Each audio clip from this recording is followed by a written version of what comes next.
left-hand side, you'll see a black Dodge Charger, which shouldn't be there. Huh. Excuse me, folks. What should we call this?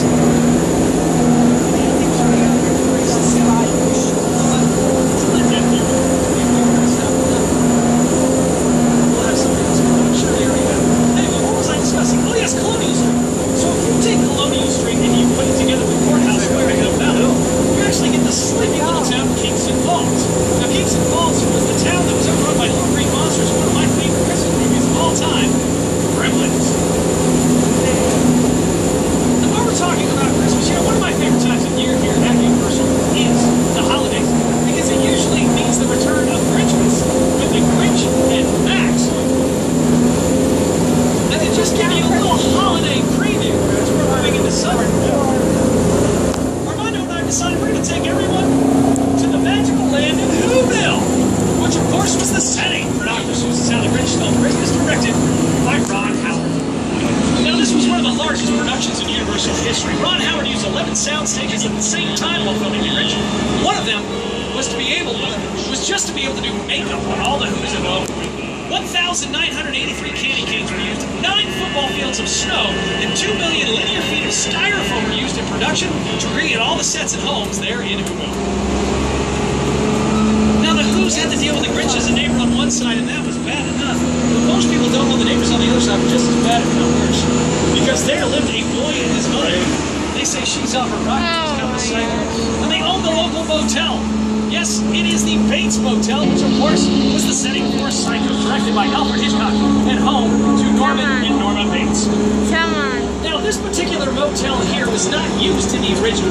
It was built for the sequel to Psycho 2. However, the house you see at the top of the hill is the original Psycho house. But I'm going to ask the folks in car number 2 to please return to your seats. Thank you very much. As I was saying, it is the original house, but only the first 2 sides. The side we're approaching in the front, Mr. Hitchcock only filmed from that angle, so he didn't bother to finish the rest of the house. Later on, we finished it off making it a shell, meaning finished on the outside, nothing on the inside, although some folks say they can still see Mother in that second-story window, keeping an eye on her baby boy. As we make our way around the Bates Mansion, we are entering what I believe to be the most impressive set in our backlot. It is the airplane crash site from War of the Worlds, directed by Steven Spielberg. Now, we will be pausing so you can take some photos. I'm once again going to ask everyone to please remain in their seats. The most frequently asked question about this particular set is that an actual 747? And the answer is yes. It is a decommissioned 747 that was acquired out of the airplane graveyard in the Mojave Desert for the bargain price of $60,000, which is pretty darn cheap and good. However, the shipping and handling was $200,000, and they had to bring it here in 4 separate pieces. Here's production designer Rick Carter, director Steven Spielberg.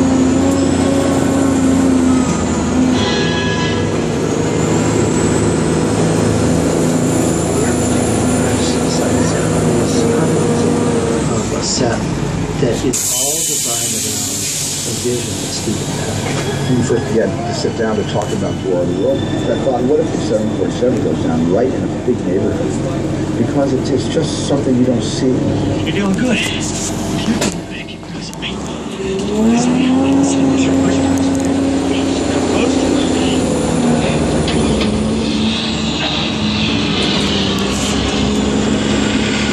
Robbie, get in.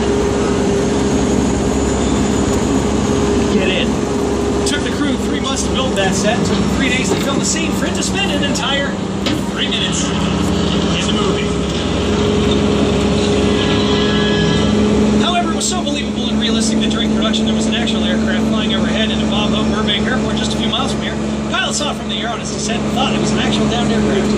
He called it in. A lot of confusion going on in that tower and outside as well as that thing.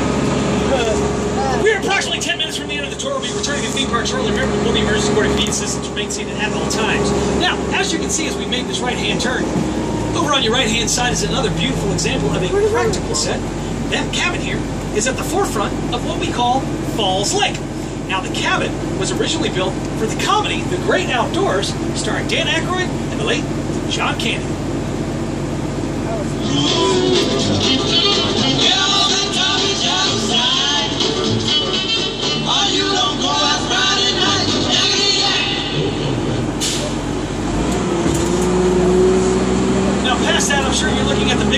backdrop out there, that's at the back of the actual Falls Lake. The actual Falls Lake is a man-made lake Universal built back in the 50s. It was actually the lagoon where Norman Bates dumped Marion Crane's car with her body in it in the film Psycho after that notorious shower scene.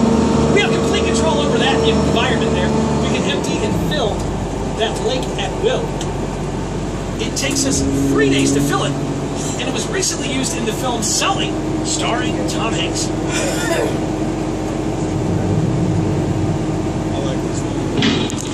Evacuate.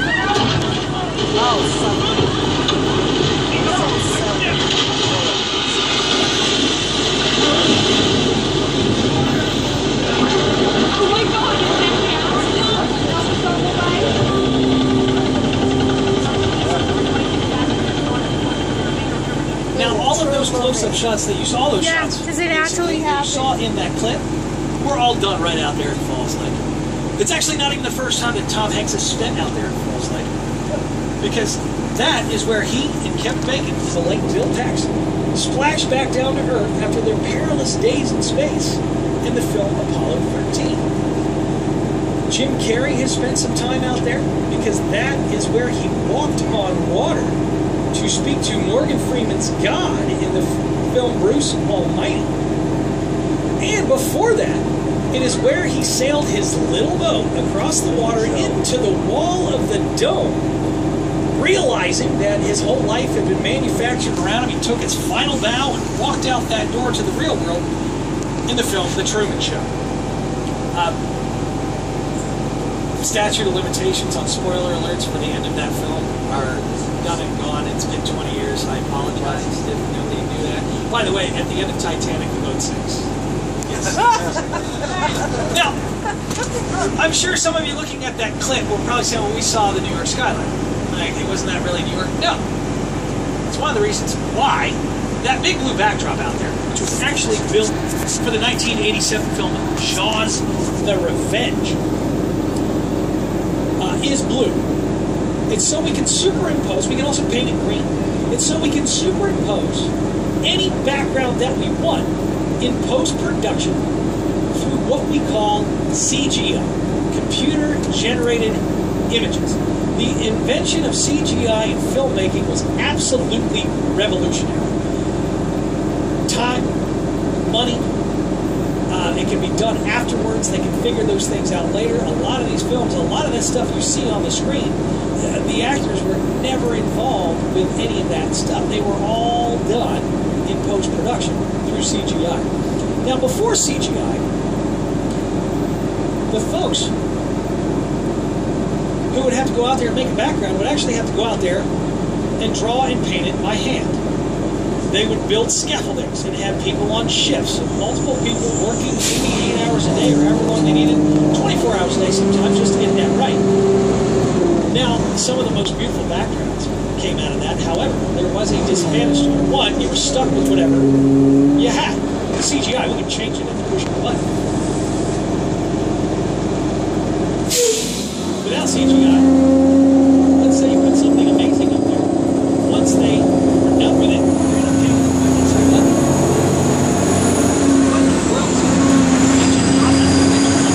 Folks, apparently our driver's got a call from an engine hot. He's retracting her car off of the regular route and into the truck repair. Well, somebody's taking over my car. Hello? Yeah, this is Matt. Who is this? Pierce. Pleased to meet you. Our buddy Hobbs asked us to stash you from Shaw for a while. So we brought you in our secret spot. Alright, look guys, we're gonna keep Shaw from finding you, but to keep you safe, we need your help.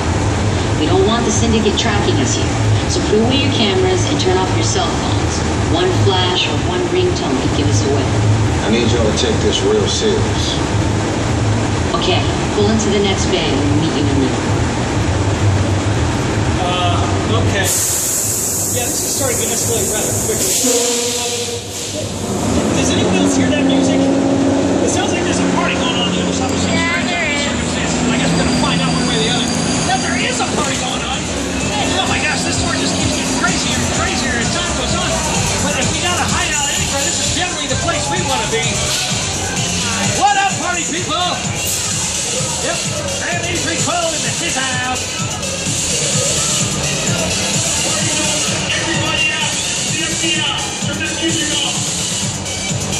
Wait, what? Well, we all just got here. You have no idea what we had to go through to get here, but oh! And we're alone in the dark again. Hey, Roman, what are we doing? This is what we're doing. This is the race day after party.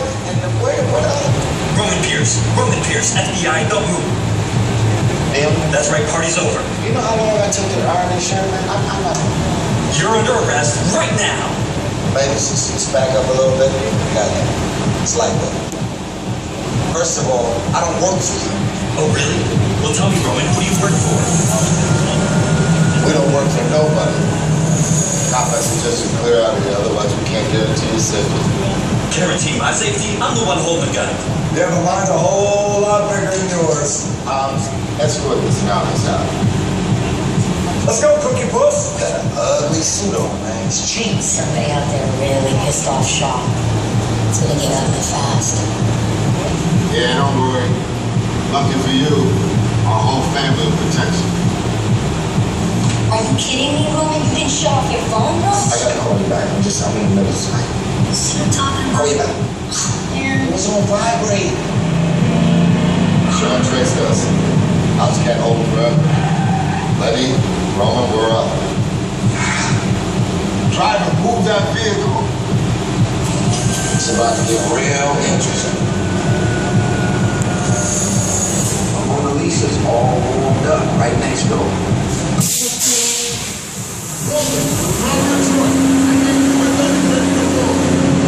All right, folks, looks like we're rolling out. Once again, I'm going to ask everyone to please remain in your seats and none of your belongings. Turn the flashes off on your cameras, as Lenny has instructed us to do. And, you know, that might be the time for you to put on those 3D safety glasses you received earlier. Just as a precaution. Oh, I'm sure we're going to be fine. Well, let's face it, we're going to be safer than hiding out with the parking garage. That's not right. Well, I guess we That's Who's the witness? Speak now or you all get fried! This is our turn.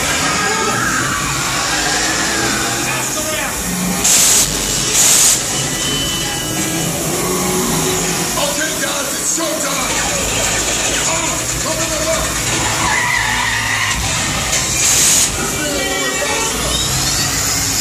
Roman, Lenny, hook him up. I got to move by the horn! Now we're moving. You can be the one that's talking about recording today! I've got company!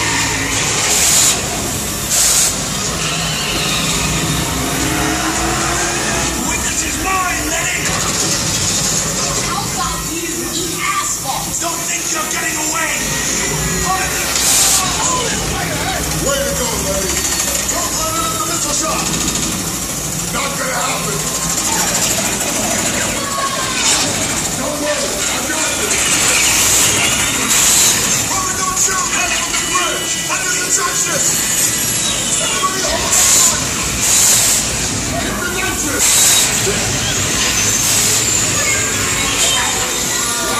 I can see my house from here!